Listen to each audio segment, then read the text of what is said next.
ప్రేమించిన తండ్రి రెండో రోజు ఏం చెబుతారు? మీరే మాట్లాడండి. ఆత్మజ్ఞానం, దైవ జ్ఞానం మాకు బోధించండి అని ఆత్మల రక్షకుడైన యేసుక్రీస్తు వారి ద్వారా ఈ ప్రార్థన మీకు సమర్పిస్తున్నాం తండ్రి. ఆమేన్. ప్రియమైన దేవుని వారలారా, మనలో ఎవరైనా పరలోకం వెళతారా? వీడు అసలు దేవుణ్ణి నమ్ముకున్నాడా ఏంటి? అసలు ఎవరైనా యేసుప్రభుని నమ్ముకోండి పరలోకం వస్తారని చెప్తారు, కానీ నమ్ముకున్న వాళ్ళ మీదే టార్గెట్ పెట్టారేంటి? అనుమానంగా చెప్తున్నాడు. అసలు ఎవరైనా వస్తారండి దేవుడి దగ్గరికి అని రకరకాలుగా అనుకోవచ్చండి. కానీ తమ్ముడు ఎన్నో చెప్పాడు. మరి ఆ ప్రాసెస్లో నేను వెళ్ళకూడదు కదండి. కానీ ఇంకో ప్రాసెస్లో మనం ఎవరిని చేరదామండి? దేవుణ్ణి చేరదాం. ఆలోచించేద్దామండి. బైబిల్ అనేది మహాజ్ఞానం అండి. బైబిల్ అనేది మొత్తం అన్ని దేశాల్లోనూ ఉందండి. కొన్ని దేశాల్లో వాళ్ళ మెజారిటీ ఎక్కువ ఉన్నా ఎక్కడో చోట పరిశుద్ధులు ఉన్నారు. కనుక సూర్యుడు ఎలాగా ప్రపంచం అంతా ఉన్నాడో అలాగే క్రైస్తవులంతా కూడా అన్ని దేశాల్లో కూడా ఉన్నారని మనం ఆలోచిస్తే అర్థమైపోద్దండి. అది సింపుల్గా అర్థమైపోద్ది. కనుక ప్రపంచం అంతా వెళ్ళిపోయింది. ఇప్పుడు ఏం చేయాలంటే మారిన వారిని మళ్ళీ నేను ఆకర్షించుకోవాలని, తనకి సమయం తక్కువగా ఉందని ఎలా ఉన్నాడంటే శత్రువు బహుక్రోధము గలవాడై ఎవరి దగ్గరకు వచ్చాడండి? మన దగ్గరికి వచ్చాడు. మనమే ఏదో పరలోకం కోసం, నరకం కోసం, దెయ్యం కోసం ఆలోచించే వాళ్ళు ఎవరండి? కొద్దో గొప్ప మనమే. ఏమంటే వాళ్ళ పార్టీలో ఉన్నప్పుడు ఆ పార్టీ కూడా ఎవరైనా పట్టించుకుంటారండి? ఎవరు పట్టించుకోరండి. మా పార్టీ కూడా అని. ఇప్పుడు ఆ పార్టీకి వేరేగా ఉన్న మన మీద టార్గెట్ పెట్టి బహుక్రోధము గలవాడే ఉన్నాడు. ఇప్పుడు మనం పరలోకం వెళ్ళాలి అంటే మనం చాలా జాగ్రత్తగా మనం వెళ్ళాలి. లేకపోతే ఎంత బ్రతికి ఇంటి వెనకాల చచ్చినట్టు అయిపోద్ది మన జీవితాలు. ఆలోచించేద్దామండి. మత్తయి సువార్త 5వ అధ్యాయం 20-21 వచనాలు. శాస్త్రుల నీతి కంటే పరిసయ్యుల నీతి కంటే మీ నీతి అధికము కాని ఎడల మీరు పరలోక రాజ్యములో ప్రవేశింపనేరని. అసలు ఆ ఎంట్రన్స్ ఉండదని చెప్తున్నాడండి. ఎవరితో చెప్తున్నాడు? బయట వారితో చెప్తులేదండి. ఒక యేసుప్రభుని నమ్ముకుని ఇంట్లోకి వచ్చిన మనతోనే చెప్తున్నాడు. మరి నువ్వు పరలోకం వెళ్ళాలని వచ్చావు కదా, కనుక నువ్వు అన్నీ సరిగా లేదనుకో పరలోకం వెళ్ళవని ఎవరికి చెప్తున్నాడండి మహానుభావుడు? మనకే చెప్తున్నాడు సద్బోధకుడు. కనుక ఇప్పుడు మనం ఆలోచించేయాలి. చూడండి ఇంకా 21 కూడా. నరహత్య చేయవద్దు. నరహత్య చేయవాడు విమర్శనకు లోనగునని పూర్వీకులతో చెప్పిన మాట మీరు విన్నారు కదా. పూర్వీకులతో చెప్పాడు. ఎక్కడి నుంచి వచ్చింది? ఆదాము గారి నుంచి వచ్చింది. అలాగే మరి చాలామంది దేవుడిని ఎరిగిన వాళ్ళు కూడా నరహత్య చేసి ఇబ్బందులు పడినట్టుగా మనం యుగాంతమందు మనకి బుద్ధి కలగటానికి దృష్టాంతాలుగా అవన్నీ రాశాడండి మహానుభావుడు. అందుకని అదంతా మీరు చూశారు కదా. ఇప్పుడు కొంత ముందుకి ఒక అడుగు ముందుకేస్తున్నాడు మహానుభావుడు సద్బోధకుడు. ఏమంటున్నాడు చూడండి. నేను మీతో చెప్పినదేమనగా తన సహోదరుని మీద కోపపడు ప్రతివాడు, సహోదరుని మీద కోపపడే ప్రతివాడు. సహోదరుడు అంటే ఎవరండి? ముస్లింలు మన సహోదరులా? హిందువులు మన సహోదరులా? క్రైస్తవులు మన సహోదరులా? ఏమండి? ఒకరి నుండి ప్రతి జాతి మనుషులు వచ్చినప్పుడు మనకందరూ కూడా దేవుని బిడ్డలే. మనం అందరం దేవుని పిల్లలమే. కనుక మనం ఎవరిని కూడా విమర్శించవలసిన పని లేదు. మన ప్రభు ఒప్పుకుంటలేదు. మనం ఆకర్షించాలి. ఏమండి, ఒక ఓటు పడింది అనుకోండి, క్రైస్తవుల ఓటే పడింది అనుకోండి, నేను ముఖ్యమంత్రిగా అవుతుందండి? అందరూ వేయాలి. మీరు ఏదైనా వ్యాపారం పెట్టుకున్నారండి, క్రైస్తవులు ఇక్కడ అమ్మబడును అని పెట్టుకున్నారనుకోండి, ఏ బట్టల కొట్టో పెట్టుకుని క్రైస్తవులకి అమ్ముతానంటే అటు దుకాణం ఉంటుందా, ఊడిపోద్దా? ఎత్తేయాలి త్వరలో. కనుక ఇప్పుడు అందరూ కావాలని వ్యాపార రీత్యా ఆలోచన చేస్తున్నాం, అన్ని విషయాలు ఆలోచిస్తున్నాం. మరి భక్తి దగ్గరకు వచ్చేటప్పటికి మనం అందరినీ కలుపుకు వెళ్ళాలండి. యేసు ప్రభువు కూడా ఏమని కోరుకున్నాడు? దేవుని దయందును మనుషుల దయందును. ఇప్పుడు మనుషులు కూడా మనకి సహకరించాలి. మనం చేసే పరిచర్యకి మనుషులు కూడా సహకరించాలి. మనుషులు కూడా సహకరించాలంటే మనం ఎవరిని దూషించకూడదండి. దూషించమని ప్రభు చెప్పలేదు కదా, మనం దూషించకూడదు. అందుకని మనం ఆలోచన చేసినట్లయితే రోమిలికి రాసిన పత్రిక 3వ అధ్యాయం 3వ వచనం 4వ వచనం అండి. త్వరగా మనం ఆలోచించేద్దాం. ఏమండి, బాగా ఆలోచన చేయాలి. బైబిల్ అనేది మహాజ్ఞాన గనండి. దాన్ని తవ్వుకుంటున్నాం మనం. కనుక తవ్వుకునేటప్పుడు చక్కగా మనం ఆలోచన చేయాలి. చదవండి.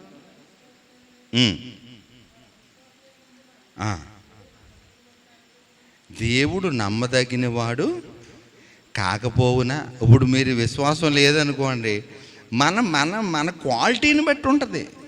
మన విశ్వాసం మన స్వస్థపరుస్తుంది. ఏమండి, ఇప్పుడు ఎక్కడికి వెళ్ళారండి, వాళ్ళ విశ్వాసం అది, ఆ విశ్వాసంలో వాళ్ళని స్వస్థపరుస్తున్నాడు, ఈ విశ్వాసంలో మిమ్మల్ని స్వస్థపరుస్తున్నాడు. కానీ ఏ విశ్వాసములో ఉన్నవారినైనా ఆయన కాపాడుకుంటున్నాడు. ఎందుకు కాపాడుకుంటున్నాడంటే ఆయన నీతిమంతుల మీదను అనీతిమంతుల మీదను ఆయన సూర్యుడిని ఆ నీతిమంతుడైనా అనీతిమంతుడైనా ఆయన సూర్యుడిని ఉదయింప చేస్తున్నాడు. ఆయన అందరికీ మంచోళ్ళ మీద చెడ్డోళ్ళ మీద ఆయన వదులుతలేదు. ఎవరిని కూడా ఎవరు పాడైపోవాలని చూస్తలేదు. కనుక వాళ్ళ విశ్వాసాన్ని బట్టి, ప్రభువా నా రోగాన్ని తీయని నువ్వు మొక్కుకున్నావు అనుకో, ఆయన నిన్న నేడు ఏకరీతిగా ఉన్నాడు. ఎప్పుడు చేస్తాడు మహానుభావుడు ఆయన. స్వస్థపరిచి యెహోవా ఆయన పేరు, రక్షణకర్త యేసుక్రీస్తు వారు. ఆలోచన చేయాలండి. విశ్వాసం ఉందా లేదా అని మనం పరిశీలన చేసుకోవాలి. చదవండి. దేవుడు నమ్మదగిన వాడు కాకపోవునా.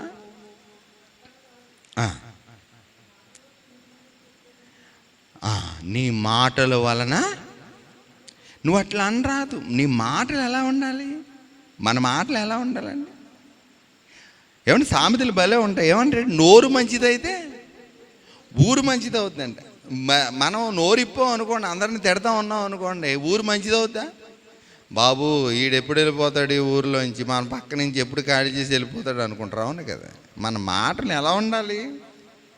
ఆశీర్వాదంగా ఉండాలి. మనం అనేకులకి ఆశీర్వాదంగా ఉండాలండి. చదవండి. రోమిలికి రాసిన పత్రిక 3వ అధ్యాయం 7-8 వచనాలు. దేవునికి మహిమ కలుగునట్లు. ఏమండి, ఎవరికి మహిమ తేవాలంటే మనం దేవునికి. మన కళ్ళు, మన ఆలోచనలు, మన తలంపులు, మన కంఠం, మన అవయవాలు, మనం నడుస్తూ ఉంటే మన అవయవాలను చూసి ఎవడో ఆనందపడకూడదు. ఎవరు ఆనందపడాలి? అవయవాలు ఇచ్చిన దేవుడు ఆనందపడాలి. సూపర్ అనుకోవాలన్నమాట. అర్థమవుతుందండి. దేవునికి మహిమ కలుగునట్లు అసత్యం వలన దేవుని సత్యము ప్రబలిని ఎడల. ఇప్పుడు ఏది ప్రకటన ముందు ఏది వెళ్ళిపోయిందండి ట్రాక్ మీద? అసత్యం వెళ్ళిపోయింది, సత్యం వెళ్ళలేదు.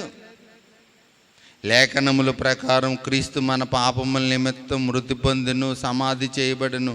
లేఖనముల ప్రకారం 3వ దినాన మీరు నమ్ముకుంటే విశ్వసిస్తే మీకేముంది? పరలోకం ఉన్నదాన్ని సత్యం చెప్పకుండా అసత్యం వచ్చేసింది. దేవుణ్ణి నమ్ముకుంటే మీకు అది వస్తుంది, ఇది వస్తుంది, మీకు పిల్లలు. దేవుణ్ణి నమ్ముకోకపోతే పుట్టరేంటి? దేవుణ్ణి నమ్ముకోకపోతే ఆస్తులు రావా? అన్నీ ఇచ్చేసాడు కదండి. మన స్తోమతను బట్టి మనం సంపాదించుకుంటామే, కూర్చుకుంటామే. దేవుడిని నమ్ముకుంటేనే వస్తుంది, దేవుడిని నమ్ముకోపోతే రాదు, అది కాదండి. అది కరెక్ట్ కాదండి. బైబిల్ ఒప్పుకుంటలేదు. ఆ ప్రాసెస్లో ఉంటే కరెక్ట్ కాదండి. ఆ ప్రాసెస్లోనే వచ్చాం మనం అంతా ఇక్కడికి, ఈ మార్గంలోనికి, సత్యంలోనికి, జీవంలోనికి. కనుక ఇప్పుడు మనం ఈ ప్రాసెస్లో వచ్చిన మనము ఇక అక్కడే ఉండకుండా మన ప్రాసెస్ మారుతుంది సత్యంలోనికి. సత్యమందు వారిని ప్రతిష్ఠ చేయము, నీ వాక్యమే సత్యం. వాక్యం ద్వారా మిమ్మల్ని ఏం చేయాలి? కనాలి. అందుకే పౌలు గారు అన్నారు, నేను మిమ్మల్ని వాక్యం ద్వారా ఏం చేస్తున్నాను అన్నాడు, నేను వాక్యం ద్వారా కంటున్నాను అన్నాడు. వాక్యం ద్వారా కంటమంటే మీ ఆత్మను రక్షించేది శక్తి కలిగిన దేవుని వాక్యం. వాక్యానికి మీరు సమయం ఇవ్వాలి. వాక్యం అంటే ఏంటి? ఆది యందు వాక్యం ఉంది, వాక్యము దేవుని దగ్గర ఉంది, వాక్యమే దేవుడే ఉంది. ఈ వాక్యము అసత్యంగా మార్చారు, బిజినెస్గా మార్చారు. ఏమండి? ఇది నవ్వులాట చేశారు. ఇది నవ్వులాట చేస్తే నవ్వులాట అయిపోద్దండి. సత్యం అసత్యంగా వీళ్ళు మారిస్తే అయిపోద్దండి. ఆలోచించండి. ఏమండి? మనం బాగా ఆలోచన చేయాలి. అందుకు అక్కడి నుంచి కిందకి అలా వెళ్ళిపోదాం. మరి 8వ వచనం, మేలు కలుగుటకు, మేలు చెయ్యాలని మేము ఆలోచన చేస్తే అర్థం అవుతులేదండి, కీడు కలుగుతుంది అనుకుంటున్నారు. కొందరు మమ్మల్ని ఏం చేస్తున్నారు? సత్యం చెబుతున్న మమ్మల్ని ఏం చేస్తున్నారు అంటున్నాడు ఆయన, పౌలు గారు. దూషించి ఏమంటున్నారండి?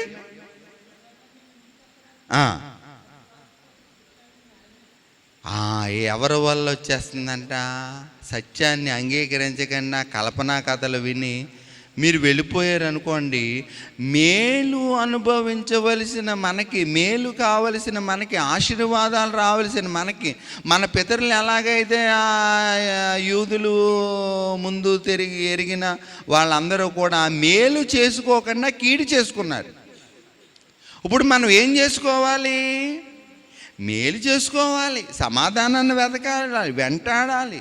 కుటుంబాల్లో సమాధానం ఉండాలి, సంఘాల్లో ఐక్యత ఉండాలి, మనం అంతా ఐక్యతగా ఉండాలి, ప్రేమగా ఉండాలి, మనం అంతా కలిసిపోవాలి, వాకింగ్ కోసం కలిసిపోవాలి. మీ సంఘాలు ఏమైనా, మన సంఘాలు ఏమైనా, ఏ బోర్డు పెట్టుకున్నా ఈ బోర్డులు నికరం కాదు, ఏది నికరం కాదు, మనమే నికరం. మనము నికరం అంటే ఏంటి? దేవాలయం అంటే ఎవరు? మనమే. నీ దేహము దేవుని ఆలయమై ఉన్నదని మీరు ఎరుగురా. నీ బోర్డు పీకేస్తారు, కానీ నువ్వే ఆలయం అని చెప్పు అనుకో, నిన్నెవరు పీకగలరు? నన్నెవరు ఇచ్చేయగలరు? మన దేహాలు దేవునికి ఏమిటంటే అండి, ఆలయం. దేవుడు మనలో నివసిస్తాడంట, మనతో ఉంటాడంటండి, లేఖనం చెప్తుంది. కనుక దేవుణ్ణి పక్కన పెట్టేసి మనం లోకానుసారంగా జీవిస్తే మనం ఎలా వెళ్ళగలుగుతామండి పరలోకం? ఆలోచించేయండి. వాక్యాన్ని పక్కన పెట్టకూడదండి. ఎప్పుడు దివారాత్రులు వాక్యంతోనే మనం టచ్లో ఉండాలి. ఏమండి? వాక్యంతో లేమనుకోండి, మనం దేవుడికి దూరం అయిపోతాం. దేవుడికి దూరం అంటే సంఘానికి దూరం అవ్వకూడదు, సహవాసానికి దూరం అవ్వకూడదు, అపోస్తుల బోధకు దూరం అవ్వకూడదు. ఏమండి? సహవాసానికి దూరం అవ్వకూడదు, రొట్టె విరుచుడికి దూరం అవ్వకూడదు. కలిసి ప్రార్థన, కలిసికట్టుగా ఉండాలి. మనం కలిసి ఉండాలి, చెప్పుకోవాలి. ఇలా ఉన్నాడండి నా భర్త, ఎలా ఉన్నాడు, నా భార్య ఎలా ఉంది, నా సమస్యలు ఎలా ఉన్నాయి, ప్రభు తీర్చినట్టుగా మీరు ప్రార్థన చేయండి అని చెప్పుకోవాలి. మంది ఒక కుటుంబం. ఇది ఎవరి కుటుంబం? దేవుని కుటుంబం. ఇది ఎవరి సంఘం? దేవుని సంఘం. ఈ సంఘానికి ఎవరి శిరస్సు? దేవుడు. ఆలోచించేయాలండి. అబ్బబ్బబ్బా, ఏమి రాశాడండి. రోమిలికి రాసిన పత్రిక 3వ అధ్యాయం 9, 10, 11, 12 వచనాల్లో ఏమి వివరణ ఇస్తున్నాడో చూడండి. అలాగైతే ఏమందుము? మేము వారికంటే శ్రేష్ఠులమా? ఎంత మాత్రము కాము. యూదులేమి, ఏమండి, యూదులేమి, యూదుల దేవుడు, యూదులు చంద్రుడు, యూదులు సూర్యుడు. నో, యూదులేంటి, ఏ దేశానికి సంబంధించిన వాళ్ళు ఏంటి, ఏ దేశంలో అయినా ఉన్నాడు సూర్యుడు, ఏ దేశంలో అయినా ఉన్నాడు యేసుక్రీస్తు వారు. యేసుక్రీస్తు అందరికీ ప్రభు, కొందరికి ప్రభు అంటే నో, అలా అనరాదు. ఏమండి, అలా అనరాదు. ఎక్కడో యుద్ధం జరిగితే మన యాపసెట్లు చచ్చిపోవటం ఏంటి ఇక్కడ? ఆలోచించారా? మళ్ళీ బతికినీలే అండి. ఎక్కడో వాళ్ళ దెబ్బలాడుకుంటే మనకు గ్యాస్ కొరవ అవుతామేంటి? ఇదంతా లింక్, ఇదంతా ఒకటే. దీన్ని నడిపిస్తున్న సర్వసృష్టికర్త ఆయనే. మనం దేవునికి వేరుగా ఉండి దెబ్బలాటలు పెట్టుకుని, కొట్లాటలు పెట్టుకుని ఈ చిన్న జీవితంలో ఎందుకు ఆనందం లేకుండా అయిపోతున్నాం? ప్రియమైన సోదరుడు, ఆ సోదరి, ఆలోచించేయండి. చదవండి. అందరూ ఏం చేస్తున్నారండి? అందరూ అందరూ అందరూ ఈ సొంత కార్యాలే చూసుకుంటున్నారు. అందరూ కూడా. సూర్యుడికి రేటు కడుతున్నావా? సూర్యుడా, ఈ నెల నీ బిల్లు ఎంత? చంద్రుడా, నీ బిల్లు ఎంత? విశ్వమా, నీ బిల్లు ఎంత? గాలి, నీరు, సమస్తం, వర్షాలు, వీటి బిల్లు ఎంత? ఏది బిల్లు? ఏది బిల్లు? ఏదండి? ఏది బిల్లు? ఏది? ఆలోచించేయండి. ఏమండి, వీటికి అన్నిటికీ బిల్లు కట్టామనుకోండి, అసలు మనం నెల కూడా బ్రతకలేమండి. అన్నిటికీ బిల్లు వచ్చేసింది అనుకోండి దేవుడి దగ్గర నుంచి, ఒక నెల కూడా బ్రతకలేము. విమర్శించకూడదండి, విభజించకూడదు. ఆయన మన దేవుడు, ఆయన అందరికీ దేవుడు. యేసుక్రీస్తు చనిపోవటం ఎవరి కోసం? యేసు చావుంది సిలువ ఎవరి కోసం? ఎవరి కోసం అండి? నా కోసం, నీ కోసం, ప్రపంచంలో ఉన్న మనుషులందరి కోసం.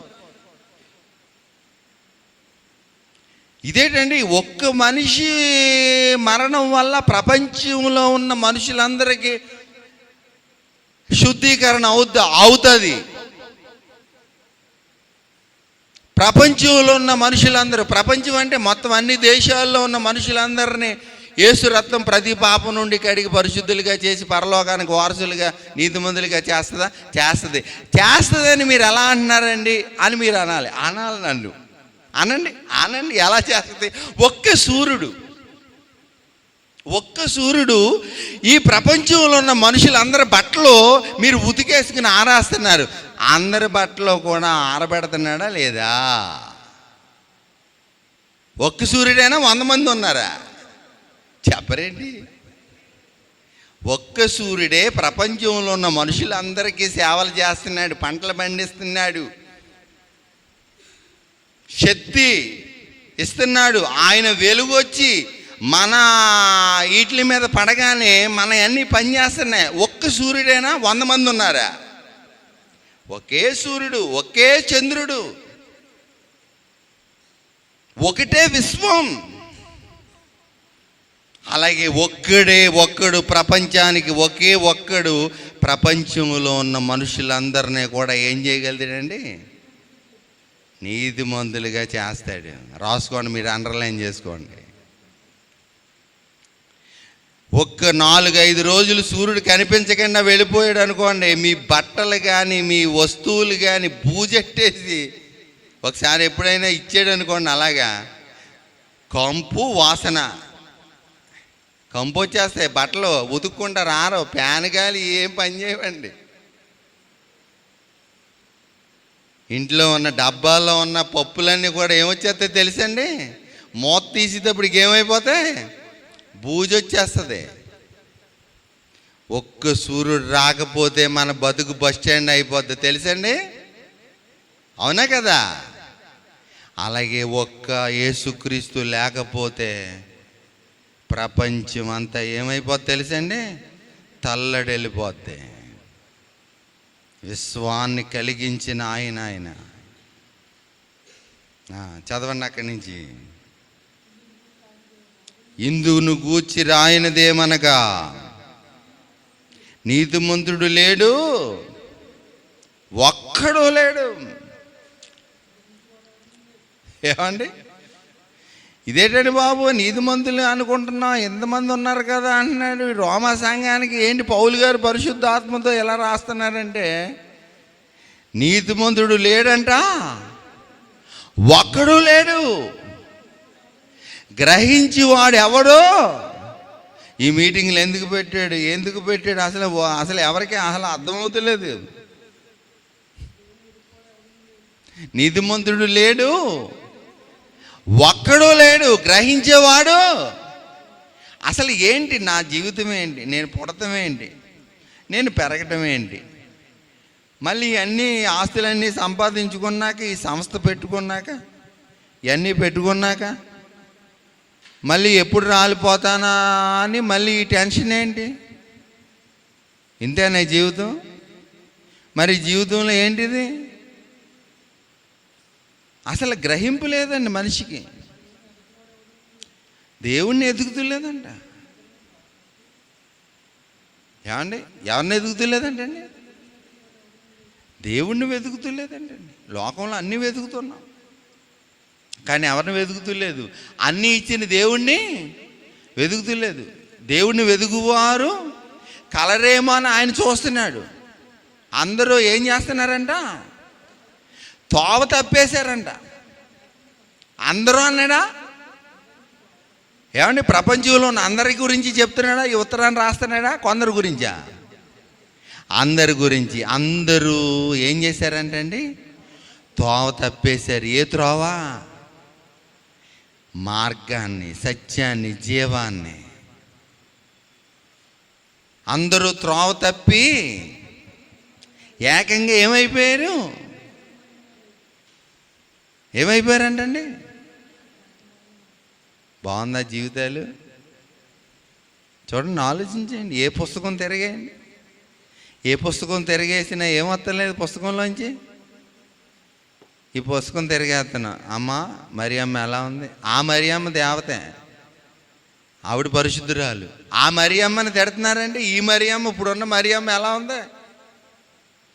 త్రోవ తప్పేసింది. ఈ మరియమ్మ త్రోవ తప్పేయటం వల్ల ఏ మరియమ్మని తిడుతున్నారు వీళ్ళు? యేసు ప్రభువుని కన్న మరియమ్మనే తిడుతున్నారు. ఈ మరియమ్మ మీద కేసులు ఉన్నాయి, ఆ మరియమ్మ మీద కేసులు ఉన్నాయా? ఏమా ఉన్నాయా? లేవు. ఉంటే కేసులుంటే ఆయన ఎందుకు పుడతాడు లోకరక్షకుడు? ఆవిడ పరిశుద్ధురాలు కనుక పరిశుద్ధుడు పుట్టాడు. ఇప్పుడు ఎందుకు ఇలా చెబుతున్నానంటే, అందరూ కూడా ఏమైపోయారు? త్రోవ తప్పేశారు. రాజమార్గం ఇది. మనల్ని ఏం చేశాడు ప్రభు? రాజులుగా, యాజకులుగా, పరిశుద్ధులుగా చేశాడు. అందరం కూడా ఏమైపోయామంటండి? త్రోవ తప్పేశాం. అందుకే వాళ్ళకి ఏమైపోయింది? వాళ్ళ లోకం అయిపోయింది. ఏది లోకం అయిపోయింది? మహోన్నతుని విద్య లోకం అయిపోయింది. ఇది ఏ విద్య అండి? మహోన్నతుని విద్య. ఈ విద్య నేర్చుకున్న వాడికి ఎక్కడికి వెళ్ళినా ఏముండదండి? తిరుగు ఉండదు. సరే, అలా చెప్పాడు పిల్లడు. పెట్ట కొంచెం కోతగానం. బా, ఏ విద్య అండి ఇది? మహోన్నతుని విద్య. మీరు నేర్చుకోవాలి, మీ పిల్లలకి నేర్పాలి. మనం బాగోవాలి. మనం ఈ సమాజానికి మనం జ్యోతులుగా ఉండాలి, రుచిగా ఉండాలి. మన దగ్గరకు వచ్చి వాళ్ళ పిల్లలు బాగోవాలి, కుటుంబాలు బాగోవాలి, మన సహవాసానికి రావాలని వాళ్ళు కోరుకోవాలి. మనం క్రీస్తు పత్రికల వలె, పౌలు గారు అంటారు ఒక చోట, మీరు మా పత్రికలు. పత్రిక అంటే బా సూపర్. వెళ్ళు, వాళ్ళ దగ్గరికి వెళ్ళి. మనుషులందరూ తెలుసుకోవాలి మన గురించి. మన దగ్గరికి వస్తే ఏమైపోవాలి? కుటుంబాలు బాగుపడిపోవాలి, జీవితాలు బాగుపడిపోవాలి, రోగాలు స్వస్థపడిపోవాలి. పరమ వైద్యుడు. మనం ఈ లోకానికి ఎలా ఉండాలండి? వేడుకగా ఉండాలి. దొరికినట్టు దోచేయడానికి కాదు మనం ఇందులో కొత్త. మనం అనేకులకి ఆశీర్వాదకరంగా ఉండాలి. మనం ఆశీర్వదించాం అనుకోండి, ఆశీర్వదింపబడిపోవాలా? ఆశీర్వదింపబడిపోవాలి. మన ప్రభు ఆశీర్వదించడానికి వచ్చాడు, అవునా కదండి? ఆయన మనల్ని ప్రేమిస్తున్నాడు. మనం తప్పు చేసినా క్షమించి కడిగే అంత దమ్ము ప్రపంచంలో ఎవరికీ లేదు, యేసుకి తప్ప. పాపాలు క్షమించి రోగాన్ని స్వస్థపరిచే కెపాసిటీ ఎవరికొని తెలుసండి? ఏ డాక్టర్కి లేదు. పరమ వైద్యుడని రాసుకోండి మీ మీ హృదయం అనే పలకల మీద.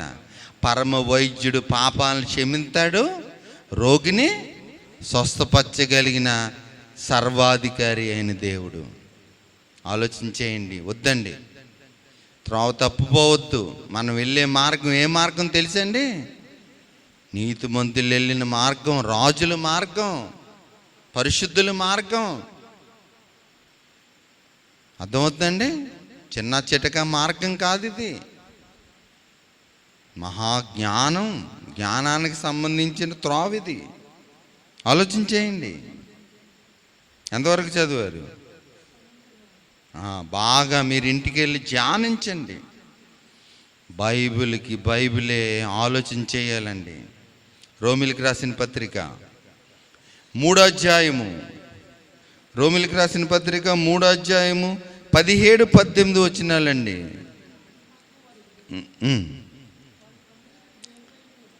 వారి కన్నుల ఎదుట దేవుని భయము,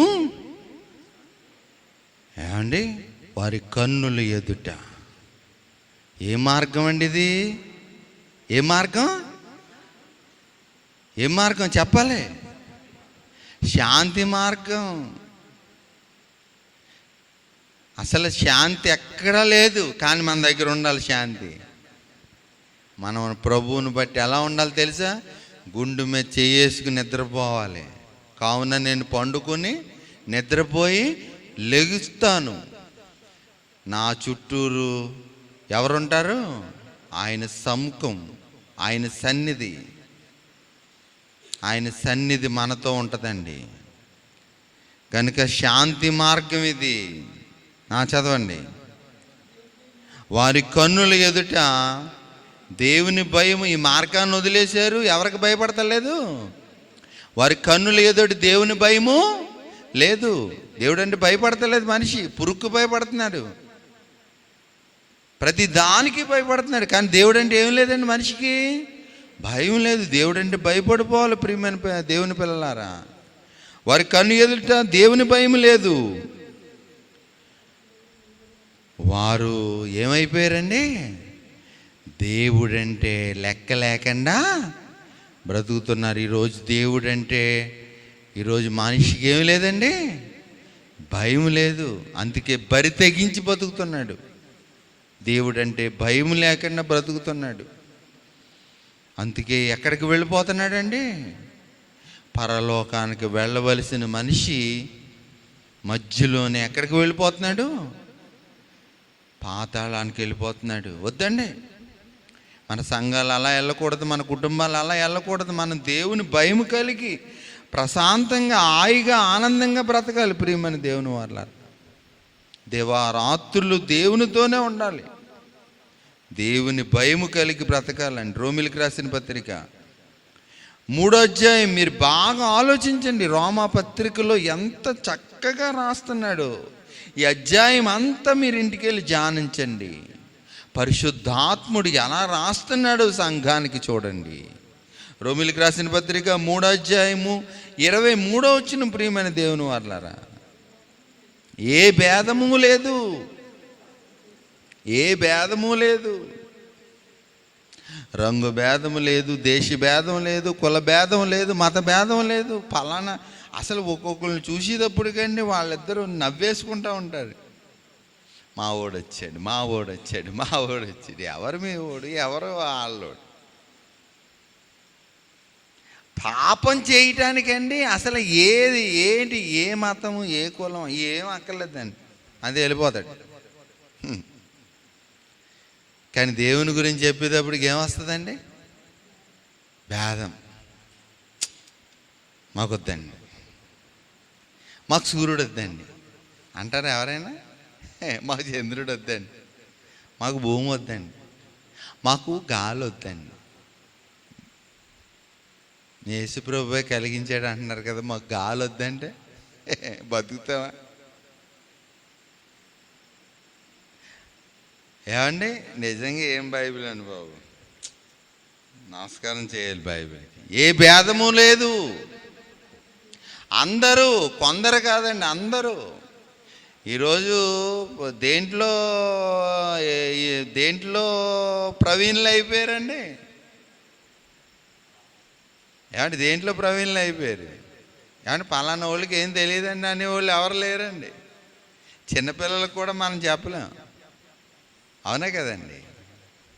వాళ్ళకి మనకంటే ఎక్కువ తెలిసిపోతుంది. ఎందుకంటే అంత ఓపెన్ చేసేసింది మానవ జీవితాన్ని. అందుకని ప్రభు అన్నాడు, ముందే రాసేసాడు, ఇలా ఓపెన్ అయిపోతాయి మానవ జీవితాలన్నీ నాశనం అయిపోతాయి, భయంకరమైన జీవితాలు అయిపోతాయి. మనుషులు పైకి భక్తి వేషం వేసుకుంటారు కానీ అసలు పాపం చేయటంలో మంచి సూపర్ పవర్ ఉంటుందని దేవుడు రాశాడండి రోమా సంఘానికి. ఏ భేదము లేదు, ఏ భేదము లేదు. అందరూ పాపము చేసి దేవుడు అనుగ్రహించి మహిమను పొందలేకపోతున్నాం అంటండి. దేవుడు ఏమివ్వాలనుకుంటున్నాడు తెలుసండి? మహిమ. దేవుని మహిమను పొందలేకపోతున్నాం. దేవుని మహిమను పొందాలనుకుంటున్నారా? అయితే ఇదే అనుకూల సమయం, నేడే రక్షణ దినం. ఏమి జరుగుద్దో మనకి తెలీదు. మనం అంతలో కనపడి అంతలో మాయమయ్యే ఆవిరి వంటి వారం. ఏ భేదంతో ఉన్నావు, ఏ ఫీలింగ్తో వచ్చావు ఇక్కడికి, ఏ ఆలోచనతో వచ్చావు? శాస్త్రులుగా వచ్చావా? యేసుప్రభుని పట్టుకోవాలి, ఎక్కడ దొరుకుతాడా అని, ఈ సేవకుడిని ఎక్కడ పట్టుకుందామని నువ్వు గమనిస్తాకు వచ్చావా? ఎక్కడ దొరుకుతాడో అని నువ్వు ఎదురు చూస్తున్నావా? వద్దు, నేను నీకు దొరుకుతానికి నీకు అందుబాటులో లేను. నా వెనక, నా ముందు, నా లోన నాకు మొత్తం చుట్టూరు భద్రత వలయం ఉంది. నువ్వు దెబ్బతింటావు, ఆయన జోలికి రావద్దు. పాపం చేస్తున్నావు, మారవలసిన నీవు మారకుండా నువ్వు యాడ్ చేస్తున్నావు. దేవుని దగ్గరకు వచ్చి నటిస్తున్నావు. సీరియల్లో నటిస్తే నీకు డబ్బులు వస్తాయి, సినిమాల్లో నటిస్తే నీకు లాభం వస్తుంది, నీకు అభిమానులు పెరుగుతారు. దేవుని దగ్గరకు వచ్చి నటించావు అనుకో, నాశనానికి వెళ్ళిపోతావు అంటుంది వాక్యం. నటించిన వాడినైనా క్షమిస్తాడు, వేషనైనా క్షమిస్తాడు, కానీ నువ్వు వేషధారిగా బ్రతికితే నిన్ను క్షమించడు. ఆలోచించేయండి. ఏ భేదమును లేదు. అందరూ పాపము చేసి కొందరు కాదండి, అందరూ పాపము చేసి దేవుడు అనుగ్రహించి మహిమను పొందలేకపోతున్నామంట. ఆయన మహిమ, ఆయన ఎంత మహిమ కలిగిన వాడు, ఆ మహిమను పొందలేకపోతున్నాం. ఆ మహిమను మనం పొందాలండి. రోమిలికి రాసిన పత్రిక 3వ అధ్యాయము 29వ వచనం. ఏమండి, సూర్యుడు అందరికీ కావాలండి. చంద్రుడు అందరికీ కావాలండి. నక్షత్రాలు అందరికీ కావాలండి. మరి యేసుక్రీస్తు అందరికీ వద్దా? కలిగి ఉన్నది ఏది యేసు లేకుండా కలగలేదు. ఏమండి, దేవుడు యూదులకు మాత్రమే దేవుడా?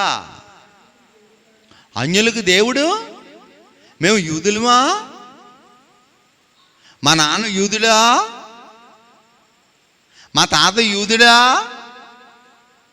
ఎవడో బుర్రలేనోడు నేను యూదుడని జుట్టు పెంచుకుంటే నువ్వు అందరిని ఇలా లెక్కేస్తావా? మేము మీ వారమే, మీ సోదరులం. భారతదేశం మా దేశం, భారతీయులంతా మా సోదరులు సోదరీమణులు. మేము ఈ గడ్డ మీదే పుట్టాం, మా తాతలు ఈ గడ్డ మీదే పుట్టారు, మా ముత్తాతలు ఈ గడ్డ మీదే పుట్టారు. నాయన మేము ఇంగ్లీష్ వాడికి పుట్టలేదు, లేకపోతే యూదుడికి పుట్టలేదు. మేము ఎక్కడ పుడితే నువ్వు ఏం మాట్లాడుతున్నావు నాన్న? రాజా, యేసురాజుని ఒకసారి చూడు రాజా. బైబిల్ చెబుతున్న ఈ మాటలు విను నాన్న. దేవుడు యూదులు మాత్రమే యోధా గోత్రంలోంచి రావాలి కనుక ఒక రూలు, ఒక విధానంలో ఆయన రావాలి కనుక యోధా గోత్రంలోంచి వచ్చాడు. కానీ ఆయనకి భేదాలు ఏమీ లేవు. ఒకరి నుండి ప్రతి జాతు మనుషులు వచ్చారు. మీరు దేవుని సంతానమని మీ కవీశ్వరులో కొందరు చెబుతులేదని బైబిల్లో చెప్పాడు. కవీశ్వరులు, వీడికి తాడేంటో బంగడం లేనోడు ఏం మాట్లాడతాడో తెలుసు. కవీశ్వరులు చెప్పారు మనం దేవుని సంతానం, మనం దేవుని సంతానం అని. కవీశ్వరులు అంటే ఈ మూడు ముక్కలోళ్ళు కాదు. కవీశ్వరులు అంటే ఇంకేది వద్దనుకుని దేవునితో డైరెక్ట్గా సంబంధం కలిగిన కవీశ్వరులు చెప్పారు. మనం ఎవరి సంతానం అంట? దేవుని సంతానం. మనం దేవుని పిల్లలము, పిల్లలమైతే వారసులము. లేదండి వాళ్ళ యూదులే అండి దేవుని. No no no no no no, అది కరెక్ట్ కాదు. దేవుడు యూదులకే దేవుడా? అన్యజనులకు దేవుడు కాదా? అవును, అన్యజనులకు మేము అన్యజనులమే. మాకు ఆయన రక్తం కావాలి, మేము పరలోకం వెళ్ళాలని మేము మారాం. మేము ఏమన్నా మీ ఆస్తులు ఏమన్నా దోచేస్తున్నామా? మీ పిల్లల్ని ఏమన్నా ఎత్తుకెళ్ళిపోతున్నావా? మీ కుటుంబాలను ఏమైనా కూల్చేస్తున్నావా? మిమ్మల్ని దీవిస్తున్నాం, మిమ్మల్ని ఆశీర్వదిస్తున్నాం. మమ్మల్ని చదవండి, మా పని మేము చేసుకుంటున్నాం, మా డ్యూటీ మేము చేసుకుంటున్నాం. మాకు ఇష్టమైంది ఈ మార్గం, ఈ సత్యం, ఈ జీవం ఇష్టమైంది. ఆయన మా దేవుడిని స్వీకరించాం. మేము ఎన్నో బాధలు పడ్డాం, ఎన్నో తిప్పలు పడ్డాం. మాకు నెమ్మది ఎక్కడ దొరకలేదు. ఎవరిని నమ్మినా మా కొమ్మ ముంచేసేవాడే దొరికాడు, ఎవరిని నమ్మినా ఆడు మమ్మల్ని దోచేసేవాడే కనపడ్డాడు. ఇప్పుడు యేసు ప్రభువుని మా ప్రభువునిగా, సొంత రక్షకునిగా స్వీకరించాం. మేమేం తప్పు చేస్తున్నాం? ఒకసారి తిరగేయండి. ఎవడో పనికిరానోడు ఒక తప్పు చేసాడని అందరూ తప్పు చేస్తున్నారని మీరు అనకూడదు కదండి. అయ్యా, ఆలోచించండి. యేసు ప్రభువుని నమ్ముకుని సోటపురం దొంగలు మారిపోయారు, నరహంతకులు మారిపోయారు, పరిశుద్ధులు అయ్యారు. డిపార్ట్మెంట్లో ఎంతోమంది ఉన్నారు. ప్రతి సేవా కర్మాగారంలో క్రైస్తవులు ఉన్నారు. వీళ్ళంతా లేకపోతే మీకు సేవ ఎలా జరుగుద్దండి? వైద్య శాఖలో మా దేవుని పిల్లలు ఉన్నారు, ఈ విశ్వాసానికి చెందిన వాళ్ళు. దేశ భద్రతలో ఉన్నారు, మీ మురికి ఎత్తడంలో ఉన్నారు, మీ మురికి ఉతకడంలో ఉన్నారు, మీకు నమస్కారం చేస్తున్నారు, మీ దగ్గర ఏదో జీతం తీసుకుంటున్నారని. ఎవరికి భయపడి? ఆయనకు భయపడి. ఒకసారి ఆలోచించండి సార్. అందరికీ దేవుడు యేసుక్రీస్తు, అందరికీ నా ప్రభు, మీ ప్రభు. ఆయన పూజకు అర్హుడు, స్తోత్రార్హుడు. పాపాలు క్షమించటానికి ఆయన ఎల్లప్పుడూ, యేసు రక్తం ఎలా ఉందండి? సిద్ధంగా ఉంది. నేను పాపినని నువ్వు ఒప్పుకుంటే యేసు రక్తం ప్రతి పాపం నుండి నిన్ను కడిగి, ఈ సబ్బు వాడండి మీ బట్టలన్నీ శుభ్రం అయిపోతాయని అడ్వర్టైజింగ్లు వింటలేదా? సబ్బు వాడితే నీ బట్టలు శుభ్రం అవుతాయి. రకరకాలైన విధానాలు వాడుకుంటే నీకు సువాసన వస్తుంది. యేసు రక్తం నీ ప్రతి పాపం నుండి కడిగి పరిశుద్ధినిగా చేస్తుంది. ఇంకా నువ్వు పాపం చేయలేవు. ఆ పరిశుద్ధ రక్తం ద్వారా విమోచించబడిన మేము ఈ దేశానికి న్యాయం చేయటానికి, రాష్ట్రానికి న్యాయం చేయటానికి, ఈ జిల్లానికి న్యాయం చేయటానికి, టోటల్గా ఈ ప్రపంచాన్ని బాగు చేయటానికి ఈ బైబిల్ పట్టుకున్నాం. కానీ మిమ్మల్ని దోచుకుంటానికి కాదు నాయన. మమ్మల్ని అర్థం చేసుకోండి, ఆలోచించండి. ఈ సందేశాన్ని మా సందేశం కాదని ఛానల్ మార్చకండి. ఇది ప్రపంచానికి కావలసిన సందేశం. మీరు డౌన్లోడ్ చేసుకుని వినండి, అర్థం చేసుకోండి. నీతి సూర్యుడైన యేసుక్రీస్తుని మీరు అంగీకరించండి. మత్తయి సువార్త 5వ అధ్యాయము, మత్తయి సువార్త 5వ అధ్యాయము 22వ వచనం అండి. నేను మీతో చెప్పినది ఏమనగా, తన సహోదరుని మీద కోపపడు ప్రతివాడు విమర్శనకు లోనగును. సహోదరుడు, మనం ఈ దేశంలో ఉన్నప్పుడు మనం వాళ్ళు ఏ విశ్వాసానికి చెందిన వారైనా వారిని మనం దూషించకూడదు. ప్రభు దూషించొద్దు అంటున్నాడు. వాళ్ళు మనల్ని దూషించిన వాళ్ళని మనం దూషించకూడదు. సహోదరుడు, మన సహోదరుడు. ఒకప్పుడు మనము అదే విశ్వాసంలో ఉండి ప్రభువులోకి వచ్చాం.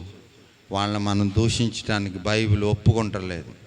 వాళ్ళ ప్రాసెస్ని కానీ, వాళ్ళ విధానాలు కానీ, వాళ్ళకున్న విధానాలను మనం ఎవ్వరం కూడా వాళ్ళని దూషించడానికి యేసుక్రీస్తు వారు ఒప్పుకుంటలేదు. అదే రాస్తున్నాడు ఇక్కడ.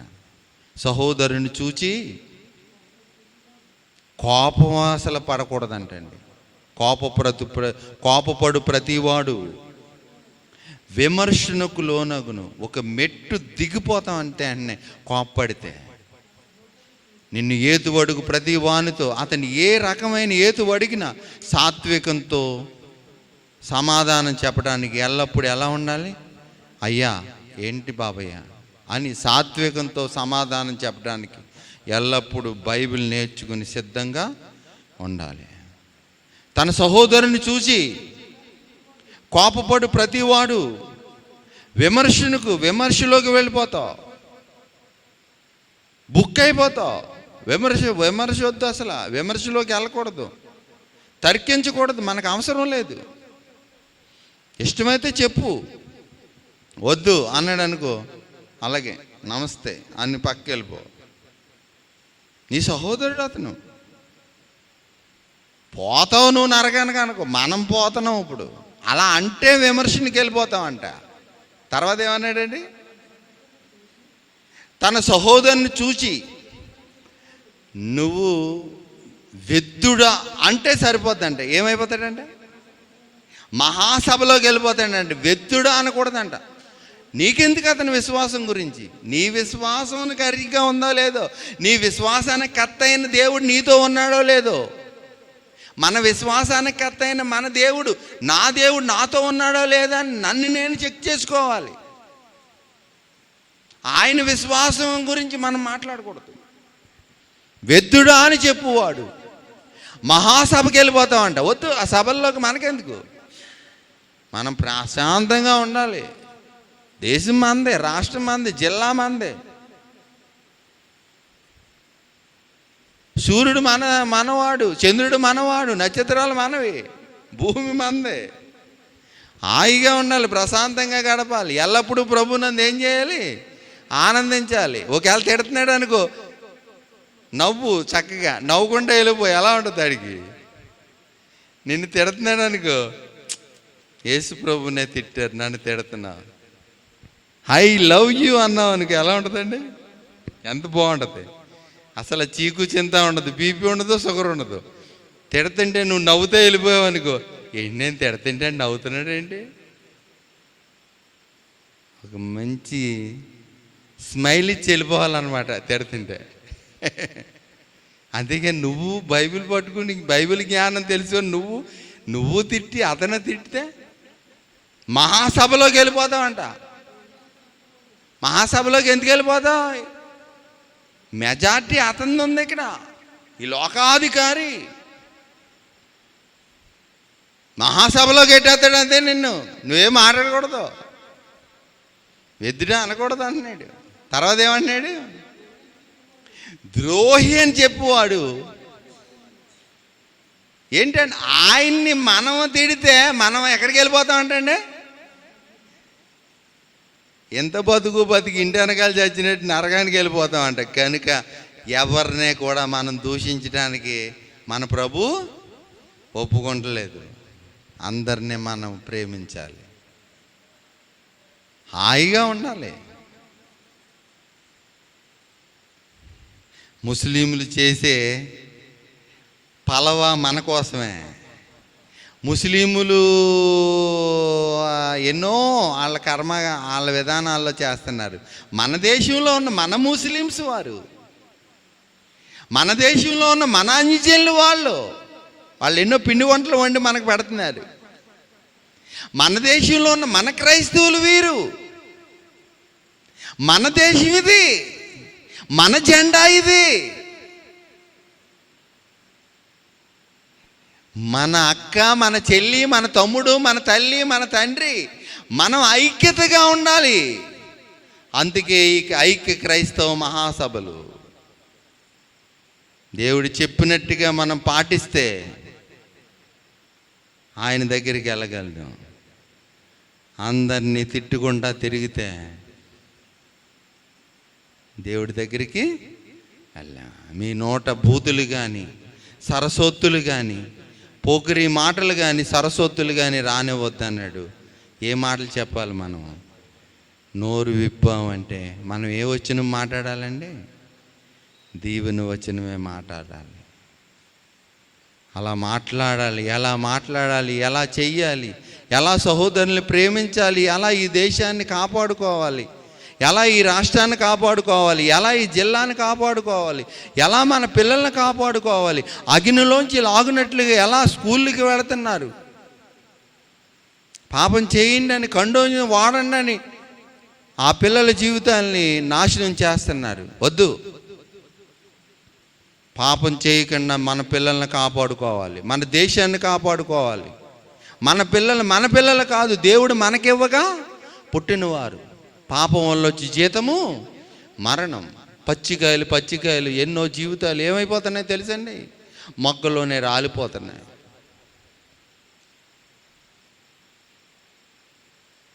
కాపాడే ఒక రక్షకుడు నువ్వే అవ్వాలి. కాపాడే ఒక కారణజన్ముడు నువ్వే అవ్వాలి, నేనే అవ్వాలి. అలా కాపాడాలి అంటే దివారాత్రులు వాక్యాన్ని ధ్యానించాలి. ముగింపు భాగం రేపు ఆలోచించేద్దామండి. ప్రేమించిన తండ్రి, వాక్యాన్ని విని మమ్మల్ని మేము మోసం చేసుకొనక వాక్య ప్రకారం జీవించే జ్ఞానులుగా చేయండి అని జ్ఞాన సంపన్నుడు, శక్తి సంపన్నుడు, సర్వసంపన్నుడైన యేసుక్రీస్తు వారి ద్వారా ఈ ప్రార్థన, స్తుతి, ఆరాధన తండ్రికి సమర్పిస్తున్నాం తండ్రి. ఆమేన్. మన తండ్రి దీవెన, కుమారుని రక్షణ, పరిశుద్ధాత్మ సహవాసం, సన్నిధి ఇప్పుడు ఎల్లప్పుడు సదాకాలం ఆయన సన్నిధి మనకు తోడై నడిపించును గాక. ఆమేన్.